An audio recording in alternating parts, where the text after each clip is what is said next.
దేవుని వాక్యంలోనికి వెళ్ళిపోదాం. ప్రత్యేకంగా 1935 సంవత్సరం నుండి ఈ యొక్క దినాన్ని ఫ్రెండ్షిప్ డేగా, స్నేహితుల దినోత్సవంగా ఆచరిస్తూ ఉన్నారు. అది అమెరికాలో ప్రారంభమైన కాలక్రమేణా మన భారతదేశంలో, మన రాష్ట్రాల్లో కూడా దాన్ని ఆచరించడం మనం చూస్తూ ఉన్నాం. దేవునికి స్తోత్రం. హల్లెలూయా. ఆగస్టు ఫస్ట్ వీక్లో మొదటి శనివారంలో అమెరికా ప్రభుత్వం ఒక వ్యక్తికి శిక్ష వేసి అతన్ని హతమార్చినప్పుడు ఆ వార్త విని ఆ చనిపోయినటువంటి స్నేహితుడు ఆ వార్త విని మరుసటి రోజు ఆదివారం సూసైడ్ చేసుకుని చనిపోయాడంట. నా స్నేహితుడు చనిపోయాడు కాబట్టి నేను బ్రతకనని చెప్పి ఆయన సూసైడ్ చేసుకుని చనిపోతే అమెరికా ప్రభుత్వం వారి యొక్క స్నేహానికి గుర్తుగా ఫ్రెండ్షిప్ డేగా ఆగస్టు ఫస్ట్ వీక్ని ప్రకటించడం జరిగింది. ఆ రోజు నుండి ఈ రీతిగా ఈ రోజు వరకు కూడా దాన్ని పాటిస్తూ ఉన్నారు. ఇది స్నేహితుల దినోత్సవం యొక్క హిస్టరీ. దేవునికి స్తోత్రం. హల్లెలూయా. సందర్భాన్ని దృష్టిలో పెట్టుకొని దానికి సంబంధించిన చిన్న లేఖన భాగాన్ని ఈరోజు ధ్యానించడానికి నేను ఇష్టపడుతూ ఉన్నాను. యోహాను సువార్త 15వ అధ్యాయము. యోహాను సువార్త 15వ అధ్యాయము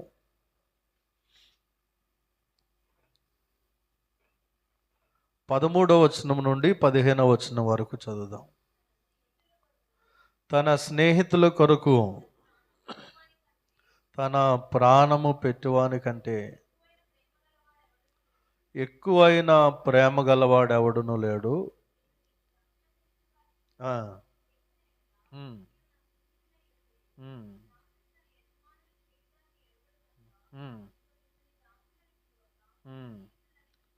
చాలండి. దేవుడి లేఖన భాగాన్ని మన వినికిడిలో దీవించునుగాక. హల్లెలూయా. నిజమైన స్నేహితుడి గురించి నేను ఈరోజు చెప్పడానికి ఇష్టపడుతూ ఉన్నాను. నిజమైన స్నేహితుడు.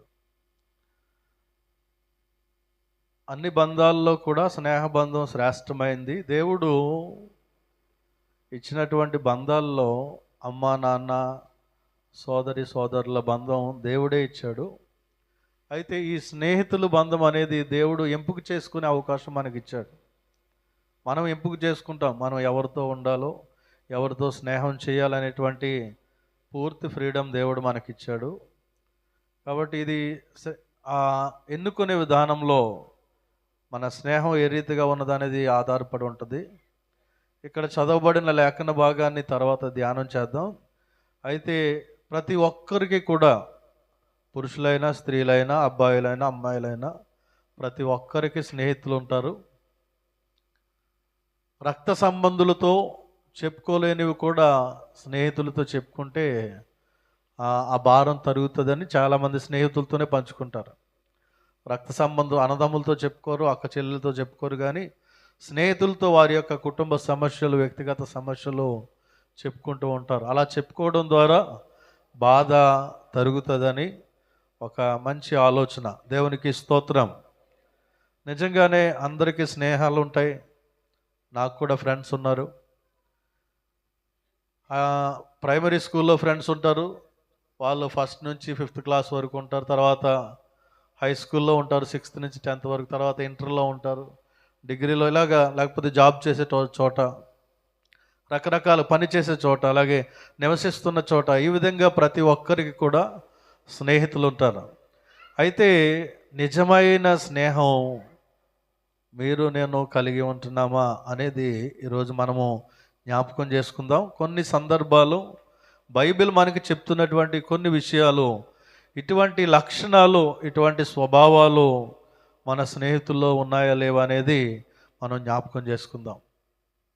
आज फ्रेंडशिप डे का बारे में मैं कहना चाहता हूँ, अच्छा दोस्त होना चाहिए. सभी लोगों को दोस्त होता है, लेकिन सही रीत से दोस्ताना करना चाहिए. कुछ लोग अच्छा दोस्त नहीं बनते हैं, बीच में छोड़ के चले जाते हैं, धोखा देता है। लेकिन हमारा दोस्ताना अच्छा वाला से किया है, बुरा वालों से किया है, हम सोचना चाहिए। बाइबल इस रीति से कहते हैं, कुछ विषय हम ध्यान करेंगे। कृपया ध्यान से परमेश्वर का वचन सुनने के लिए विनती करता हूँ। దేవుని వాక్యంలో నుండి స్నేహితుడు ఏ విధంగా ఉండాలో కొన్ని విషయాలు మనం జ్ఞాపకం చేసుకుందాం. సామెతల గ్రంథము 27వ అధ్యాయము 6వ వచనము. సామెతల గ్రంథము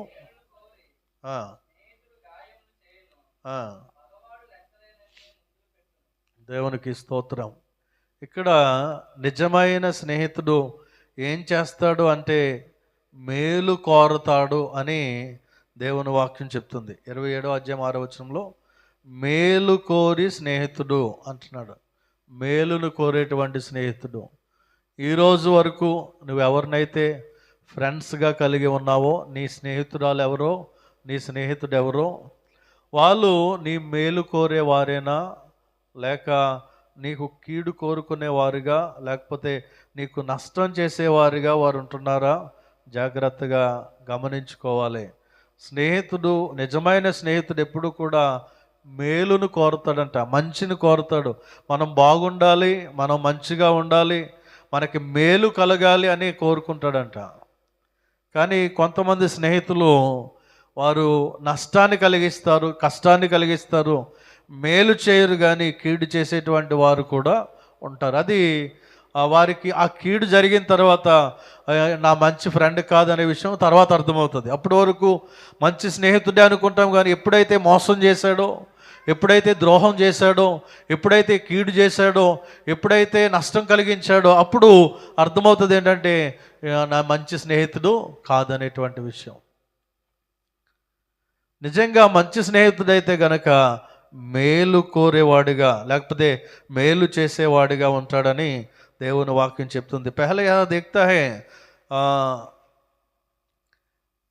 सच्चे मित्र हमारा भलाई करता है करके परमेश्वर का वचन में लिखा है. सच्चा मित्र, अच्छा दोस्त भलाई करेगा, बुराई नहीं करेगा, धोखा नहीं देगा, कोई भी विषय में हमको नष्ट नहीं करेगा करके परमेश्वर का वचन कहते हैं. सभी लोग को हम दोस्ताना करते हैं.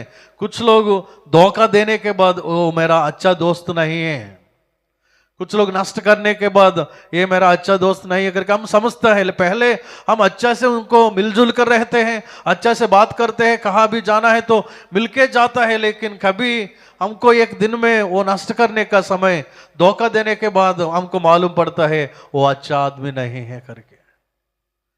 మంచిగా కలుసుంటాం, మంచిగా తిరుగుతాం, మంచిగా అన్ని విషయాలు పాలు పంచుకుంటాం, కానీ ఎప్పుడైతే నష్టం కలిగించాడో అప్పుడు మనకు అర్థమవుతుంది ఇతను మంచివాడు కాదు, ఈమె మంచిది కాదు, ఈమెతో స్నేహం చేయడం మంచిది కాదనే విషయం మనకు అర్థమవుతుంది. నిజంగా నీ స్నేహితురాలు, నీ స్నేహితుడు ఎవరైతే ఉన్నారో వాళ్ళు నీకు మేలు చేస్తున్నారా, మంచి చేస్తున్నారా, మంచి విషయాలు నీతో పంచుకుంటున్నారా అనేది మీరు ఆలోచన చేయాలి.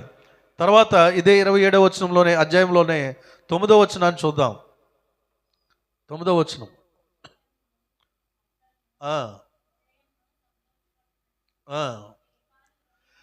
చెలికాని హృదయములో నుండి వచ్చు మధురమైన మాటలు హృదయమును సంతోషపరుచును. చెలికాడు అంటే ఫ్రెండే. చెలికాడు హృదయంలో నుండి వచ్చేటువంటి మాటలు మనల్ని ఏం చేస్తాయంట? సంతోషపరుస్తాయి. అంటే మన ఫ్రెండ్ ఎప్పుడు కూడా మనల్ని సంతోషపెడతా ఉంటాడు, బాధ పెట్టడం. ఒకవేళ మనం బాధల్లో ఉన్నాము, ఇబ్బందుల్లో ఉన్నాం, నిరాశలో ఉన్నాం, అప్పుడు ఆ స్నేహితుడు ఏం చేస్తాడంటే నిన్ను సంతోషపరుస్తాడు.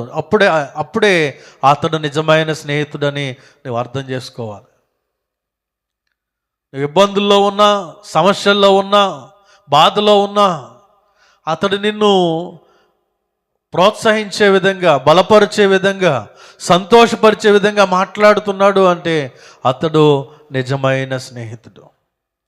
సच्चे मित्र हमें प्रसन्न करते हैं, खुशी करते हैं. हमारा दुख का समय, निराश का समय में, संकट का समय में वो आके हमको खुशी दिलाता है, प्रसन्न करते हैं, हमको खुशी से रहने के लिए कुछ बात बताते हैं, उसका मतलब वो सच्चा मित्र करके हम समझना चाहिए, अच्छा दोस्त करके हम समझना चाहिए।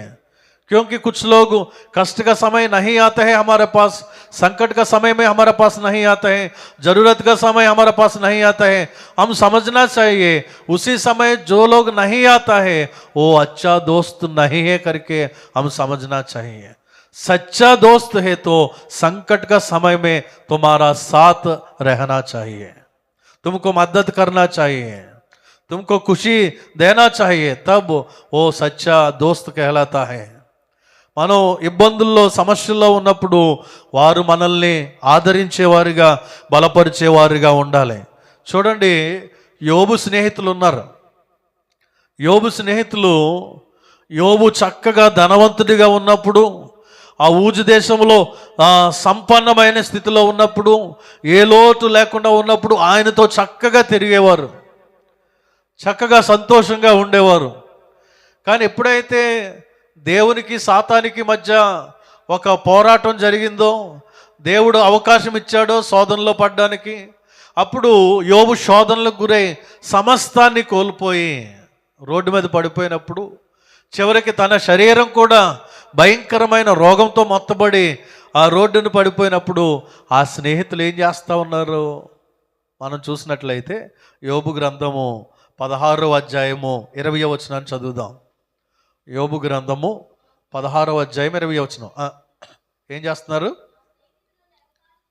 నా స్నేహితులు నన్ను ఎగతాళి చేస్తున్నారంట. చూడండి ప్రియ దేవుని బిడ్డలారా, అన్నీ ఉన్నప్పుడేమో చక్కగా ఆయనతో తిరిగేవారు. ఆ హోటల్కి వెళ్దాం, ఈ హోటల్కి వెళ్దాం, ఆ టీ టైంకి వెళ్దాం, లేకపోతే ఆ బేకరీకి వెళ్దాం, లేకపోతే అక్కడ కూర్చుందాం, ఎక్కడ కూర్చుందాం. ఆయన దగ్గర డబ్బు ఉన్నంతసేపు చక్కగా హుందాగా ఆయనతో పాటు కలిసి తిరిగేవారు.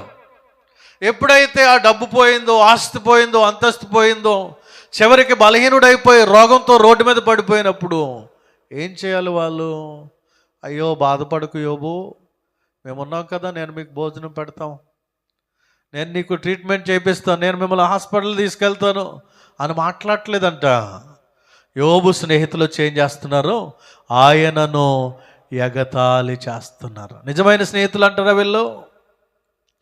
మనం కూడా చాలామందిని మనం నమ్మకంగా ఈమె నా స్నేహితురాలు, ఈయన నా స్నేహితుడు అనుకుంటాం. కానీ మన అవసరతల్లో, మన ఇబ్బందుల్లో, మనకున్న సమస్యల్లో వారు మనల్ని పట్టించుకోకుండా, మనమంటే ఎవరమో కూడా తెలియనట్టుగా వారు నటిస్తున్నప్పుడు మనం అర్థం చేసుకోవాలి, వారు నిజమైన స్నేహితులు కాదు. आयुब का बारे में मैं कहता हूँ, आयुब को जब धन है, सब कुछ है, उसी समय दोस्त लोग उसके साथ साथ गया है, अच्छा से खाया है, पिया है, उसके साथ घुमा है.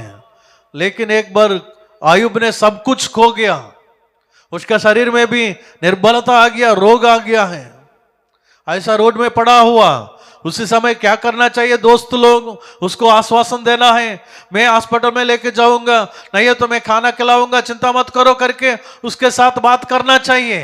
लेकिन उसमें आयत में लिखा है, आयुब का दोस्त लोग उसको टट्टा उड़ाता है करके लिखा गया है, उसको टट्टा उड़ाता है. देखो कितना अच्छा दोस्त लोग है आयुब को. वैसा ही हमारा जिंदगी में कुछ दोस्त लोग ऐसा करता है, हम संकट का समय में, जरूरत का समय में, समस्या का समय में हमारे साथ नहीं आता है, हमारे पास नहीं आता है, हमको मदद नहीं करता है, हमको सहायता नहीं करता है. इसलिए हम समझना चाहिए वो सही दोस्त नहीं है करके, वो अच्छा दोस्त नहीं है करके हम समझना चाहिए. యోబుకున్నటువంటి ఆ స్నేహితులు ఆయనను ఎగతాళి చేస్తున్నట్టుగా మనం చూస్తూ ఉన్నాం. చాలామంది బెల్లం ఉన్నప్పుడు ఈగలు ఉన్నట్టుగా, చీమలు ఉన్నట్టుగా అప్పుడే వస్తారు, ఆ బెల్లం అయిపోయిన తర్వాత ఈగలు వెళ్ళిపోతే, చీమలు వెళ్ళిపోతే అన్నట్టుగా విడిచిపెట్టి వెళ్ళిపోతారు. అటువంటి స్నేహితులు సరి అయిన స్నేహితులు కాదు. నిజమైన స్నేహితులు మన యొక్క అన్నీ బాగున్నప్పుడు కాదు, ఏమీ బాగులేనప్పుడు, మన పరిస్థితులు కష్టంలో ఉన్నప్పుడు, ఇబ్బందుల్లో ఉన్నప్పుడు వచ్చి ఎవరైతే మనల్ని పరామర్శిస్తారో వారు నిజమైన స్నేహితులని దేవుని వాక్యం చెప్తుంది. హల్లెలూయా, హల్లెలూయా. మూడో మాట మనం చూద్దాం. నిజమైన స్నేహితుల లక్షణాలు: ఒకటి, మనకు మేలు చేస్తాడు. రెండోది, మనల్ని సంతోషపరుస్తాడు. మూడవది 33 సామెతల గ్రంథం, సామెతలు కాదు, ఒక్క నిమిషం, నిర్గమాకాండం 33వ అధ్యాయం 11వ వచనం.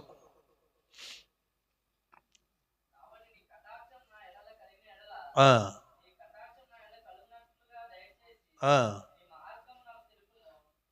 33:11 నిర్గమాకాండం.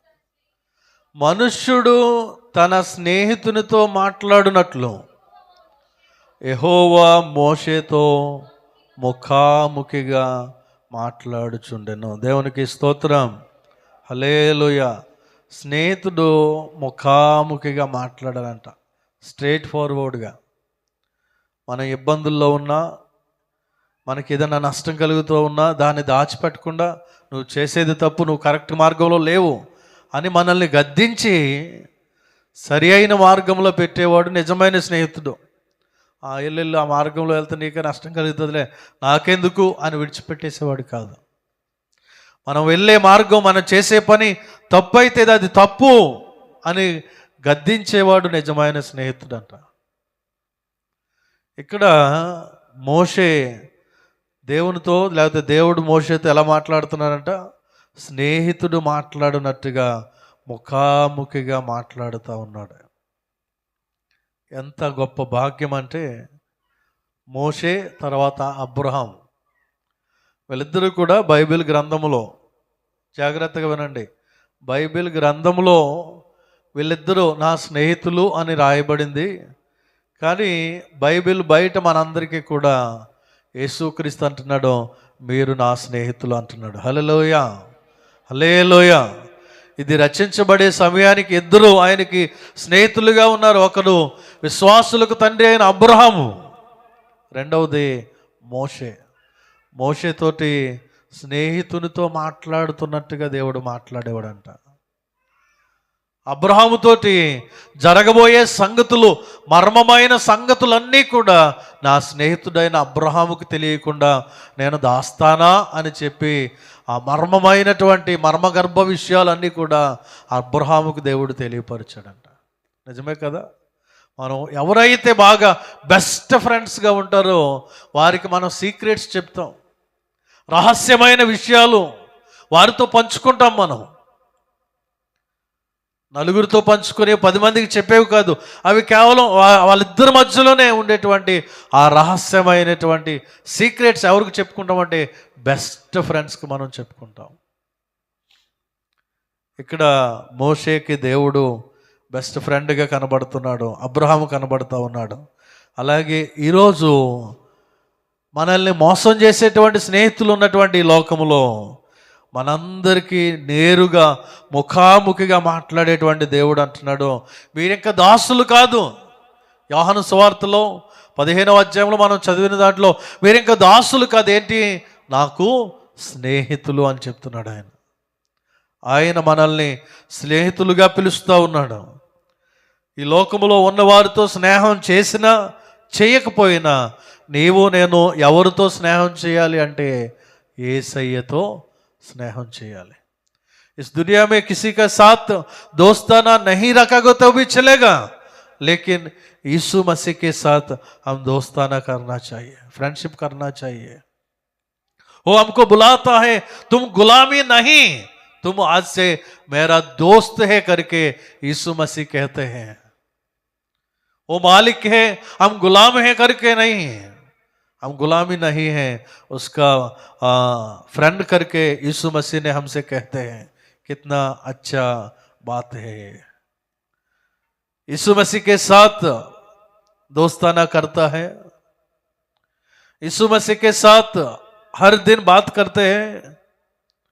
యేసుతో స్నేహం చేస్తున్నావా? యేసుతో ప్రతిరోజు మాట్లాడుతూ ఉన్నావా? అంటే ఏమోనండి నేనేం మాట్లాడట్లేదు అన్నట్టుగా చూస్తున్నారు మీరు అందరూ. దేవునికి స్తోత్రం. హల్లెలూయా.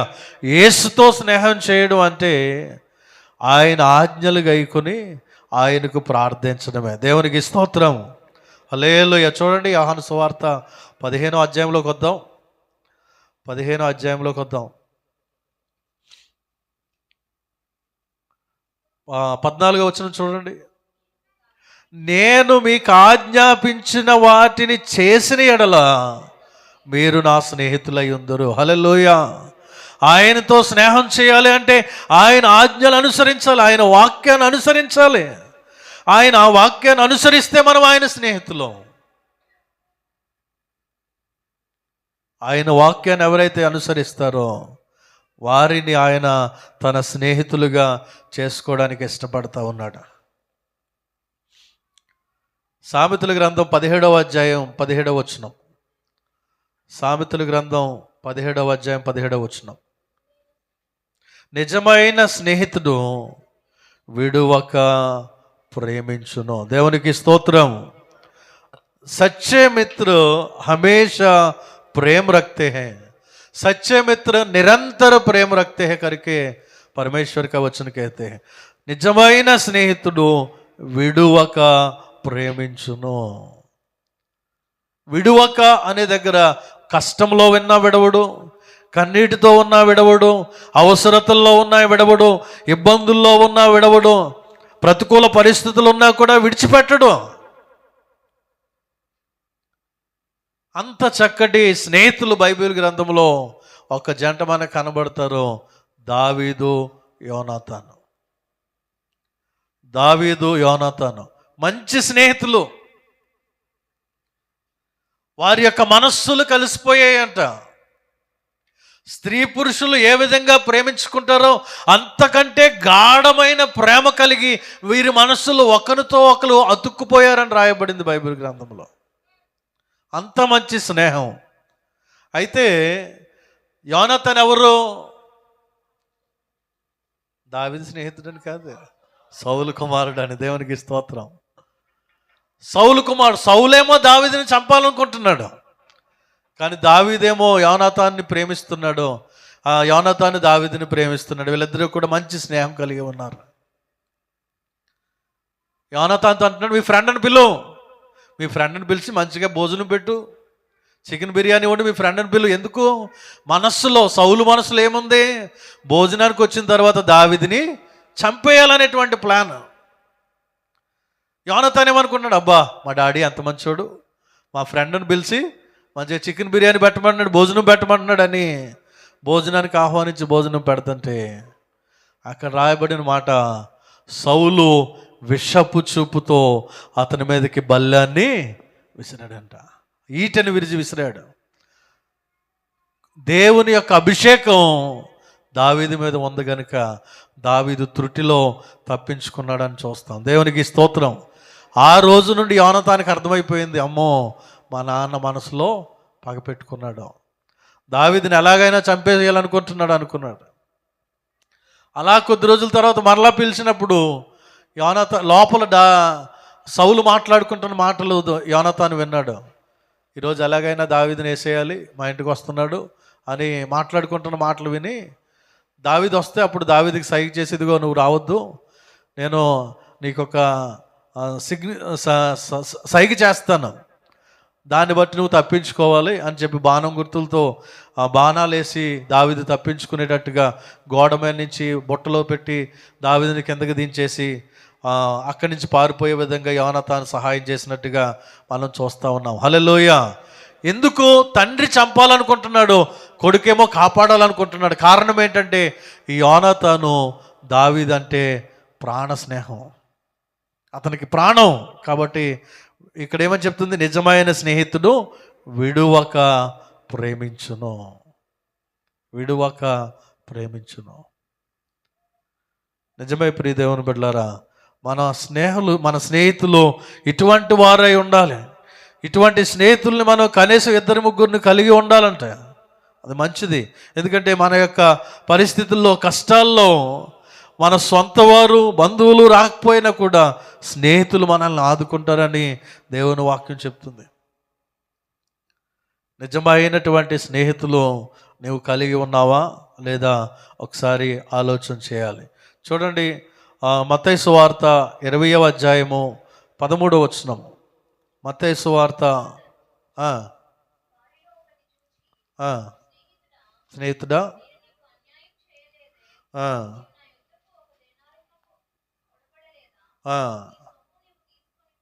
చాలండి. ఇక్కడ మనం చూసినట్లయితే ఇక్కడ ఏం చెప్తున్నాడు? స్నేహితుడా, నేను నీకు అన్యాయం చేయలేదు. దీని అర్థం ఏంటంటే నిజమైన స్నేహితుడు అన్యాయం చేయడు.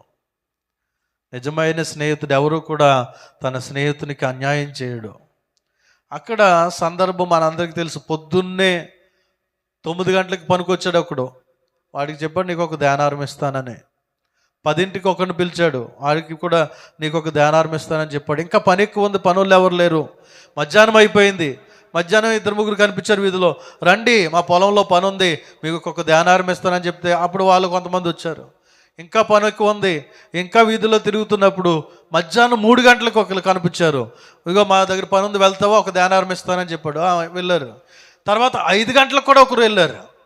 అంటే పని ముగించే సమయానికి సాయంకాలం అయిపోతున్నప్పుడు కూడా ఒకరు కనిపించినప్పుడు ఇదిగో నీకు ఒక ధ్యానారం ఇస్తాను, వచ్చి నా పొలంలో పని చేయి. 6 అయిపోయింది, పని ముగించేశారు. అప్పుడే 5 గంటలకు ఒకడు వచ్చాడు కదా. 5 గంటల నుంచి అంటే ఆడు 1 గంటే పని చేశాడు, వాడికి ఒక ధ్యానారం ఇస్తున్నాడు. పొద్దున్నే 9 గంటలకు ఒకడు వచ్చాడు, వాడికి ఒక ధ్యానారం ఇస్తుండే. ఇదేంటి పొద్దున్నుంచి కష్టపడ్డాను, నాకు ఒకటే ఇస్తున్నావు. 1 గంట ముందు వచ్చాడు, వాడికి ఒక ధ్యానారం ఇస్తున్నావు అంటే నేను నీకు ఎంత ఇస్తానన్నాను? 1 ధ్యానారకే నేను పెట్టుకున్నాను, ఆయనకు కూడా నేను అంతే ఇస్తానన్నా, నేనేం అన్యాయం చేయలేదే. ఆ సందర్భం అక్కడ రాయబడింది. నిజమైన స్నేహితుడు అన్యాయము చేయడు. మనల్ని పిలిచినటువంటి దేవుడు మనల్ని అన్యాయం చేసేటువంటి దేవుడు కాదు. ఆయన నిజమైన స్నేహితుడు కనుక ఆయన మనకి న్యాయాన్ని జరిగించేటువంటి దేవుడు. ఇంకొక మాట, యోహాను సువార్త 15వ అధ్యాయము 5వ వచనము. యోహాను సువార్త 15వ అధ్యాయం 5వ వచనం.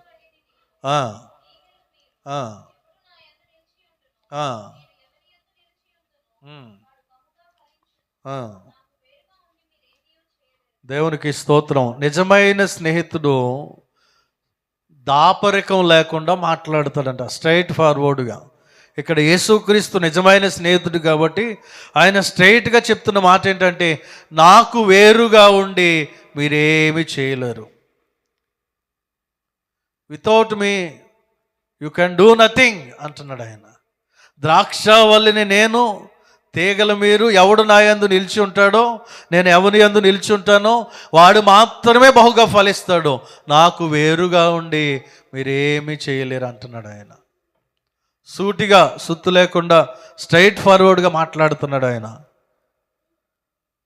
మనం ఆయనలో ఉన్నప్పుడే దీవించబడతాం, ఆయనలో నిలిచి ఉన్నప్పుడే ఆశీర్వదించబడతాం. ఆయన లేకుండా మనం చేసే ఏ ప్రయత్నమైనా కూడా అది విఫలమైపోతూ ఉంటుంది. నాకు వేరుగా ఉండి మీరేమీ చేయలేరు అంటున్నారు. నిజమైన స్నేహితుడు ఆయన స్ట్రైట్గా చెప్తున్న మాట, ఆయనకు వేరుగా ఉండి మనం ఏమీ చేయలేమంట. ప్రియ దేవుని బిడ్డలారా, 13వ వచనాన్ని చదువుదాం. తన స్నేహితుల కొరకు తన ప్రాణము పెట్టువాని కంటే ఎక్కువైన ప్రేమ గలవాడు ఎవడునూ లేడు. ఇప్పుడు నిజమైన స్నేహం, బెస్ట్ ఫ్రెండ్స్లో ప్రాముఖ్యమైనటువంటి స్వభావం ఏంటంటే ఎవరైనా తన స్నేహితుల కొరకు ప్రాణం పెట్టేవారు ఎవరైనా ఉన్నారా అంటే సహాయం చేయాలంటే చేస్తారు, ఆర్థిక సహాయం చేయాలనే చేస్తారు, ఒకవేళ ఏ హాస్పిటల్కి తీసుకెళ్ళాలన్నా తీసుకెళ్తారు, లేకపోతే భోజనం పెట్టాలన్నా పెట్టగలుగుతారు, ఇంకా చివరికి కనీసం బ్లడ్ డొనేట్ చేయాలన్నా డొనేట్ చేయగలుగుతారు. కానీ ప్రాణం ఇవ్వడానికి అంత గొప్ప స్నేహం చాలా రేరుగా కనబడుతుంది మనకి. అయితే మన ప్రభు అయిన యేసుక్రీస్తు మనల్ని దాసులను పిలువక స్నేహితులు అని పిలిచినటువంటి ప్రభు అయిన యేసుక్రీస్తు మనందరి కొరకు తన ప్రాణాన్ని పెట్టాడు. హల్లెలూయా. నిజమైన స్నేహితుడు తన స్నేహితుల కొరకు ప్రాణాన్ని పెట్టును అని దేవుని వాక్యం చెప్తుంది. ఎవరా స్నేహితుడు అంటే మన ప్రభు అయిన యేసుక్రీస్తు. నీ స్నేహం నీ స్కూల్ వరకేనేమో, నీ స్నేహం నీ కాలేజ్ వరకేనేమో, నీ స్నేహం నీ యూనివర్సిటీ లెవెల్ వరకేనేమో, నీ స్నేహం నీ జాబ్ చేసేంత వరకునేమో, నీ స్నేహం నీ ఇరుపక్క వాళ్ళతోనేనేమో, కానీ మరణం వరకు కూడా నీతో ఉండేది, నీ కొరకు ప్రాణం పెట్టింది, ప్రతి పరిస్థితుల్లో నిన్ను ఆదుకునేది, నిన్ను లేవనెత్తేది, నీకు సహాయం చేసేది, నిన్ను బలపరిచేది, నిన్ను ప్రోత్సాహపరిచేది ఎవరు అంటే యేసయ్య యొక్క స్నేహం. దేవునికి స్తోత్రం. కనుక నిజమైన స్నేహితుడు ఎవరు అంటే ప్రభు అయిన యేసుక్రీస్తు. యోబు స్నేహితులు ఎగతాళి చేసేవారుగా ఉన్నారు. దావీదు స్నేహితుడు విడువని స్నేహితుడిగా కనబడతా ఉన్నాడు.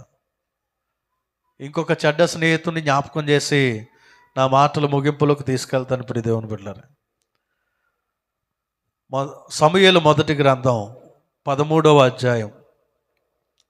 సమూయేలు మొదటి గ్రంథం 13వ అధ్యాయం 3వ వచనం.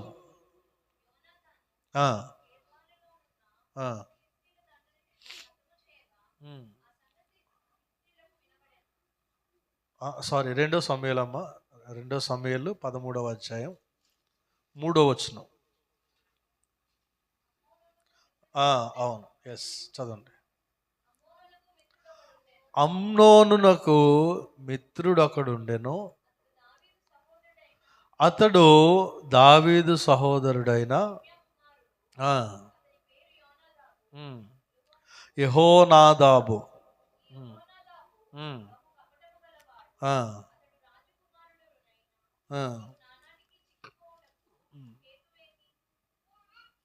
చదవండి.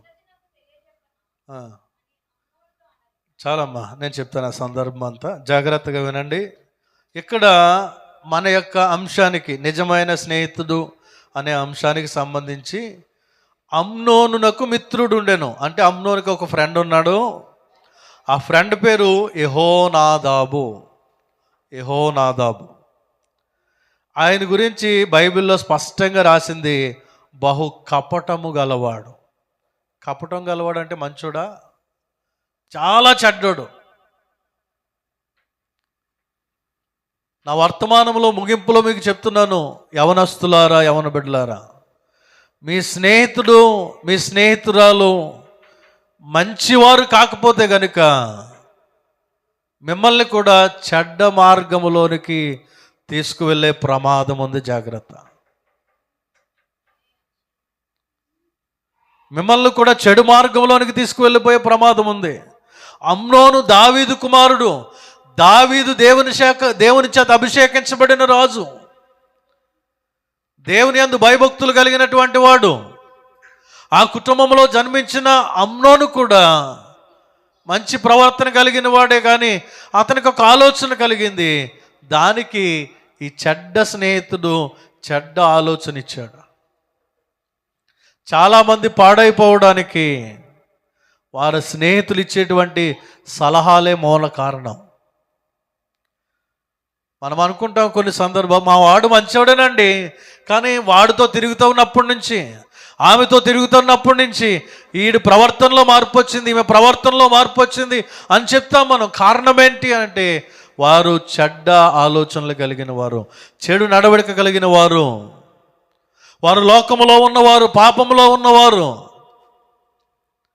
కనుక ఈ స్నేహితుల దినోత్సవంలో నిజమైన స్నేహితుడు యేసయ్యే అని చెప్తూ ఇటువంటి కపటం కలిగినటువంటి స్నేహితులు కూడా ఉంటారు, జాగ్రత్త అని నేను హెచ్చరిస్తూ ఉన్నాను దైవజనుడిగా. ఎందుకంటే లోక నానుడి 6 నెలలు సహవాసం చేస్తే వాళ్ళే వీళ్ళు అవుతారు అంటారు కదా. ఆ చెడ్డ స్నేహితుడితో, చెడ్డ స్నేహితురాలతో నువ్వు స్నేహం చేస్తే నీవు కూడా ఆమెలాగా మారిపోతావు, నీవు కూడా అతడులాగా మారిపోయే అవకాశాలే ఎక్కువ. ఎందుకంటే మంచి నేర్చుకోవడం కొంచెం ఆలస్యం అవుతుంది, చెడ్డ పనులు నేర్చుకోవడం ఈజీగా అయిపోతుంది. తన సహోదరుని శయనించడానికి ఏం చేయాలో దుర్మార్గమైనటువంటి ఆలోచన ఇచ్చిన ఈ కపటమైనటువంటి వ్యక్తి ఈ యెహోనాదాబు. బైబిల్ గ్రంథంలో చెడ్డ స్నేహితుడు, వరస్ట్ ఫ్రెండ్ యెహోనాదాబు. బెస్ట్ ఫ్రెండ్ జీసస్ క్రైస్ట్, యేసుక్రీస్తు మనకి నిజమైన స్నేహితుడు. ఆ తర్వాత మనం తీసుకోగలిగితే దావీదు యోనాతానుల యొక్క స్నేహాన్ని తీసుకోవచ్చు మాదిరిగా.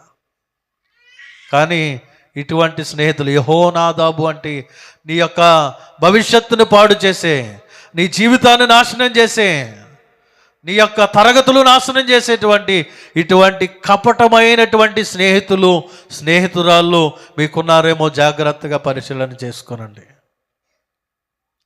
వారి ప్రవర్తనలో తేడా కనబడితే, వారి మాటల్లో తేడా కనబడితే, వారి పద్ధతుల్లో తేడా కనబడితే వెంటనే ఆ స్నేహాన్ని కట్ చేయండి అక్కడి నుంచి. లేకపోతే భవిష్యత్తులో మీకే ప్రమాదం.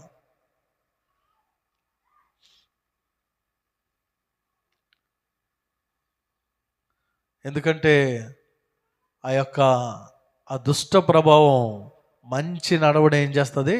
చెరిపేస్తుంది. ఆ దుష్ట ఆలోచనలు, ఆ దుష్ట నడవడిక నీ యొక్క మంచి ప్రవర్తనను చెడిపేసే ప్రమాదం ఉంటుంది. ఈ యొక్క అధ్యాయం అంతా మనం చదివినప్పుడు ఆ దుష్ట ఆలోచన ఇస్తాడు. తద్వారా తర్వాత ఆ స్నేహితుడి మాట విన్నందుకు అమ్నోను కూడా భయంకరంగా చంపబడతాడు మనం చూస్తాం. ఈ చెడ్డ స్నేహితులు ఉండడం వల్ల ఆ పరిస్థితులు ఏమైపోతాయంటే మన ప్రాణాల మీదకి తెచ్చుకునేటువంటి పరిస్థితులు, మన కెరీర్ నాశనం అయిపోయేటువంటి పరిస్థితులు వస్తాయి. ఏం కాదు, ఒకరోజు క్లాస్కి వెళ్ళకపోతే ఏమైంది, ఒకరోజు కాలేజీకి వెళ్ళకపోతే ఏమైంది, ఇప్పుడు ఎంజాయ్ చేయకపోతే ఇంకెప్పుడు ఎంజాయ్ చేస్తాం, పెద్దోళ్ళు అలా చెప్తారంతే, తర్వాత చూద్దాం. ఇవన్నీ కూడా ఆ యవ్వన కాలంలో స్నేహితుల మధ్యలో వచ్చేటువంటి ఆలోచనలు. కనుక ప్రియ యవ్వన బిడ్డలారా, జాగ్రత్త, మీ స్నేహితులు ఇటువంటి వారు. ఇటువంటి కపటము కలిగినటువంటి స్నేహితులతో మీరు స్నేహం చేయొద్దు. మీ భవిష్యత్తును నాశనం చేసుకోవద్దు. మిమ్మల్ని ప్రేమించే, మిమ్మల్ని విడవకుండా కాపాడేటువంటి, మీ కొరకు ప్రాణం ఇచ్చినటువంటి నిజమైన స్నేహితుడు ఉన్నాడు. ఆ యేసయ్యను మీ స్నేహితునిగా చేసుకోండి. ఆయన మీకు సంతోషాన్ని ఇస్తాడు. ఆయన మిమ్మల్ని విడిచిపెట్టడు. ఆయన మీకు అన్యాయం చేయడు. ఆయన మీకు మేలు చేస్తానే ఉంటాడు. ఆయన మీ కొరకు నిత్యము కూడా ప్రేమను చూపిస్తూనే ఉంటాడు. కనుక అటువంటి నిజ స్నేహితుడైన యేసయ్యను మనం కలిగి ఉండాలని దైవజనుడిగా జ్ఞాపకం చేస్తున్నాను. మనం ఆయన స్నేహితులుగా ఉండాలంటే చెప్పాను కదా ఒకటే మాట, ఆ మాటను చూసుకుని ముగించుకుందాం. 15వ అధ్యాయం యోహాను సువార్త 14వ వచనం. మనం ఆయన స్నేహితులుగా ఉండాలంటే ఏం చేయాలి? నేను మీకు ఆజ్ఞాపించి వాటిని చేసిన ఎడల మీరు నా స్నేహితులై ఉందురు. యేసయ్య నీకు నాకు మనకి స్నేహితుడిగా ఉండాలంటే మన చేతుల్లో, మీ చేతుల్లో ఉన్న ఆ వాక్యాన్ని అనుసరించి నడుచుకోవాలి. ఎవరైతే వాక్యాన్ని అనుసరించి నడుచుకుంటారంటే, ఆ మాటలు అనుసరించి నడుచుకుంటారో, ఆ మాట ఎవరి మాట? ఆయన మాటే. గనుక ఆయనకు స్నేహితులుగా మనం ఉంటాం. ఆయన మనలను విడువని ఎడబాయినటువంటి గొప్ప దేవుడు. ఆయన గొప్ప స్నేహితుడు. మన కొరకు ప్రాణం పెట్టినటువంటి ప్రాణ స్నేహితుడు ప్రభు అయిన యేసుక్రీస్తు. పాట పాడతాం కదా, చిరకాల స్నేహితుడా, ఇంకా నా హృదయాన సన్నిహితుడు. చిరకాల స్నేహం అంటే ఈ లోకములోను పరలోకములోను కొనసాగేటువంటి చిరకాల స్నేహం. ఇందాక నేను చెప్పాను, కొంతమంది స్నేహం స్కూల్ వరకే ఉంటుంది. ఎందుకంటే స్కూల్ తర్వాత కొంతమంది పాస్ అవుతారు, కొంతమంది పాస్ అవ్వరు. కొంతమంది స్నేహం ఇంటర్లోనే ఉంటుంది, ఆ 2 సంవత్సరాల తర్వాత డిగ్రీకి వస్తారు, లేక కొంతమంది రారు. కొంతమంది స్నేహం డిగ్రీలో ఉంటుంది, యూనివర్సిటీ లెవెల్లో ఉంటుంది, తర్వాత జాబ్ చేసే దగ్గర ఉంటుంది. ఆ తర్వాత ఆ స్నేహం అక్కడక్కడ ఆగిపోతూ ఉంటుంది. కానీ చిరకాలము మనతో ఉండేది, మనతో స్నేహం చేసేది, ఈ లోకమందు పరలోకమందు కూడా మనల్ని స్నేహించేది ప్రభు అయిన యేసుక్రీస్తు యొక్క స్నేహం. ఆ యేసుక్రీస్తుని స్నేహితుడిగా చేసుకుందాం. ఆయన నిజమైన స్నేహితుడని దైవజనుడిగా మీకు జ్ఞాపకం చేస్తూ ఈ మాటలు ముగిస్తూ ఉన్నాను. దేవుడి మాటలు మన వినికిడిలో దీవించునుగాక. ఆమేన్. విన్న